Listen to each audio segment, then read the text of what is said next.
Please अपने ख्यालात का इज़हार फरमाएं। बिस्मिल्लाहिर्रहमानिर्रहीम। सबसे पहले तो मैं एक मरतबा फिर रिजवान जाफ़र को और टीम को दिल की गहराइयों से मुबारकबाद पेश करता हूँ कि मैं तो ज़रूर देर से आया, लेकिन रोज़ मैं इतने प्रोग्राम्स अटेंड करता हूँ तो जैसे एक कहावत मशहूर है कि आप देख का एक दाना देखने के बाद अंदाज़ा कर लेते हैं कि ये पूरी देख कैसी है। तो मुझे इवेंट बाहर से पीसी के गेट से मुझे लोगों से मुलाकातें मेरी शुरू हुई और अंदर आते आते मुझे काफ़ी वक्त लगा, तो मुझे अंदाज़ा हुआ कि अल्हम्दुलिल्लाह हमेशा की तरह रिजवान जाफ़र और उनकी पूरी टीम का आज का इवेंट 100 में से 100 नंबर वाला था। जब यूथ पार्लियामेंट वजूद में आई थी, जब इन्होंने इसका संगे बुनियाद रखा था और इसी तरह खूबसूरत नौजवानों को, हैंडसम नौजवानों को अपने साथ मिलाया था, तो गुज़िश्ता 8-10 साल हो गए, 18 साल मैं 10 साल पहले मैंने ये बात की थी कि मुझे बड़ी खुशी होती है इन तमाम नौजवानों को देखकर कि यूथ पार्लियामेंट रिजवान आपने बनाई है, और हम चाहते भी हैं कि जितने एनर्जेटिक आज की ये यूथ है, जितने खूबसूरत ये चेहरे हैं, जितने पढ़े लिखे लोग ये इंसान हैं,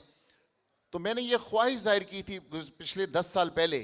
कि हम ये चाहते हैं कि आप आकर टेक ओवर करें, आप लोग सारी यूथ, और अगर इस किस्म के लोग हमारे पॉलिटिक्स में आ जाएं और असम्बलियों में बैठना शुरू हो जाएं, तो मैं समझता हूँ कि आज जो ये पाकिस्तान के जो मसाइल हैं, जो हालात हैं, ये यंग जनरेशन जब आएगी कि जिनका इंटरेस्ट इस चीज़ में नहीं होगा कि इन्होंने करप्शन करनी है, क्यों इन सब को अल्लाह ताला ने अपनी हर चीज़ से नवाजा हुआ है। तो यकीनन जब ये सिर्फ जो आज का उन्वान है मेड इन पाकिस्तान, जब ये सिर्फ पाकिस्तान के लिए सोचेंगे और पाकिस्तान के लिए काम करेंगे, तो यकीनन जो इस वक्त के हमारे मुल्क के हालात हैं, बदकिस्मती से हमें कहना पड़ता है कि आज अगर आप पासपोर्ट ऑफिस चले जाएं तो पासपोर्ट ऑफिस में हमारे पाकिस्तानियों के अंबार लगे हुए, लाइनें लगी हुई हैं कि किसी तरह से हमें ट्रैवल डॉक्यूमेंट मिल जाए और हम इस मुल्क से चले जाएं। आज जैसे रिजवान ने तस्करा किया कि आज आप ये देखें कि बहुत सारे लोग रोज़ाना खुदकशियाँ कर रहे हैं, उस पोजीशन पर आ गए कि बाप अपने बच्चों को मार कर अपने आप को खुदकशी कर रहा है, कोई अपने आप को जला रहा है। तो ये अगर हमने as a Pakistani made in Pakistan, not only product, we all are made in Pakistan, हम सब पाकिस्तानी हैं। आज अगर हमारा ये पाकिस्तान किसी परेशानी में है, तो अगर हम सब इस पाकिस्तान को छोड़ कर जाने लगेंगे तो इस पाकिस्तान को कौन संभालेगा? इस पाकिस्तान को आइंदा की यूथ ने संभालना है, ये आप लोगों ने संभालना है। तो लिहाजा मैं ये समझता हूँ कि हमें अपने दिमागों से ये खुरच कर निकाल देना चाहिए कि हम ये मुल्क छोड़कर जाएंगे। अगर हमने और यूथ ने मिलकर इस मुल्क के बारे में नहीं सोचा और हमने ये सोचा कि हम फ़ौरन दुबई शिफ्ट हो जाएं, अमेरिका शिफ्ट हो जाएं, टर्की शिफ्ट हो जाएं, इंग्लैंड शिफ्ट हो जाएं, जापान शिफ्ट हो जाएं या एनी अदर कंट्री शिफ्ट हो जाएं, ये इसका हल नहीं है।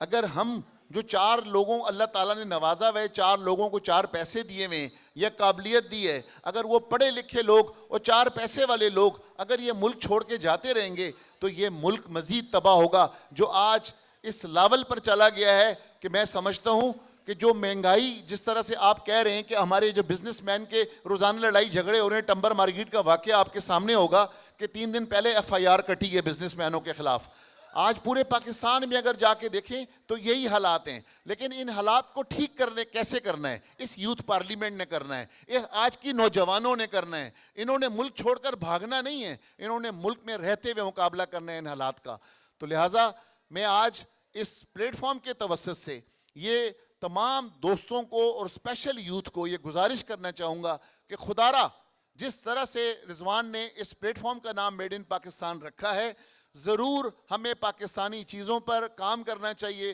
पाकिस्तानी चीज़ों को एक्सपोर्ट करना चाहिए। जो हमारे इस वक्त जो डॉलर्स के इशू हैं, फॉरेन रिजर्व के इशू हैं, ताकि वो इशू रिजॉल्व हो सकें। लेकिन वो कौन करेगी? वो आज की यूथ करेगी। अगर आज की यूथ भी हिम्मत हार गई तो फिर ये पाकिस्तान किसी सूरत नहीं बच सकेगा। यकीनन मैं समझता हूँ कि ज़रूर मैं किसी वजह से लेट आया हूँ, मैं किसी ऐसी जगह फंसा हुआ था कि मैं चाहते हुए भी वहाँ से नहीं निकल पा रहा था। मुझे खुद बड़ा शौक़ था कि मैं प्रेसिडेंट ऑफ पाकिस्तान जनाब आरिफ अलवी साहब की स्पीच ज़रूर सुनूं, क्योंकि आजकल वो पिछले कई दिनों से जिस किस्म की स्पीच करते हैं वो दिमाग से नहीं अपने दिल से कर रहे हैं। तो यकीनन हम उनकी वो दिल की बातें, मैं चाहता था कि मैंने पहले रोज़ टीवी पर या सोशल मीडिया पर मैं सुनता हूँ, आज मैं उनकी दिल की बातें लाइव सुनूं। लेकिन मेरी बदकिस्मती थी कि मैं जो हूँ तो आरिफ अलवी साहब को लाइव नहीं सुन सका। और मैं रिक्वेस्ट करूँगा रिजवान जाफ़र को कि मुझे वो क्लिप ज़रूर दीजिएगा। मैं आरिफ अलवी साहब को ज़रूर सुनना चाहूँगा कि जिस तरह से उनके दर्द की बातें निकल रही हैं पाकिस्तान को बचाने के लिए, तो मैं समझता हूँ कि हमें उन्हीं को फॉलो करना चाहिए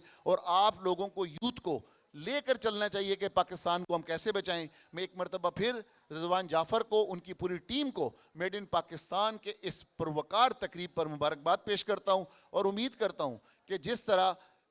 इनकी टीम इनके शाना बशाना खड़ी है, हम भी हमेशा इनके शाना बशाना खड़े रहेंगे। हमारी जहां ज़रूरत होगी हमारी शफकत का हाथ हमेशा आपके सर पर रहेगा। बहुत शुक्रिया।